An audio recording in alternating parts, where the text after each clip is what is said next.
আলাইকুম, সবাই কেমন আছেন? আলহামদুলিল্লাহ, আপনাদের দোয়া আমি অনেক ভালো আছি। আজকে আপনাদের মাঝে নতুন রেসিপি নিয়ে আসলাম পাঙ্গাস মাছ।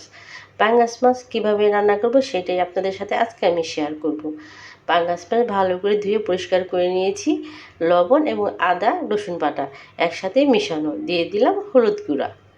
আমি কিন্তু পাঙ্গাস মাছটাকে ভালো করে একটু ভেজে নিব। দিয়ে দিলাম মরিচ গুঁড়া। এখন আমি দিয়ে দিব হালকা একটু গরম মশলা, এলাচি গুঁড়া। এটা দিলে কি হবে, তরকারির যেটা স্বাদ সেটা কিন্তু চেঞ্জ হয়ে যাবে, অনেকটাই ভালো লাগবে মুখে। এই জন্য একটু গরম মশলা আর এলাচি গুঁড়া দিয়ে ভালো করে মাছটাকে আমি মেখে নিলাম। এখন আমি ভেজে নেব। এইভাবে কখনো রান্না করে খেয়েছেন নাকি জানি না, তবে এটা আমার রেসিপিটা ফলো করতে পারেন। আমার মাছ ভাজা কিন্তু শেষ। এখন আমি দিয়ে দিলাম পেঁয়াজও ভাজা হয়ে গেল। এখন আমি দিয়ে দিলাম পানি। এক এক করে সব মশলা আমি এখন দিয়ে দিব। দিয়ে দিলাম হলুদ গুঁড়া, মরিচের গুঁড়া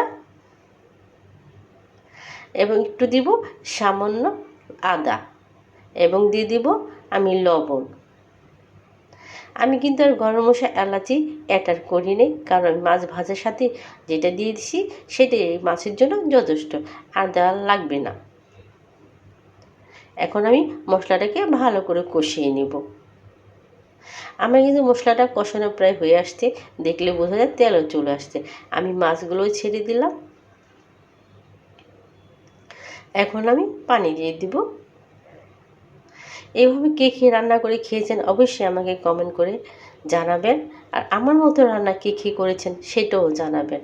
আর আমার মতো রান্না খেতে হলে অবশ্যই আমার রেসিপিটা ফলো করুন। সবাইকে অনেক অনেক ধন্যবাদ। আসসালামু আলাইকুম। সবাই আমার ভিডিওটি দেখবেন, আমার পাশে থাকবেন, আর আমাকে অবশ্যই সাবস্ক্রাইব করে দিবেন, যাতে আমি এগিয়ে যেতে পারি। আল্লাহ হাফেজ।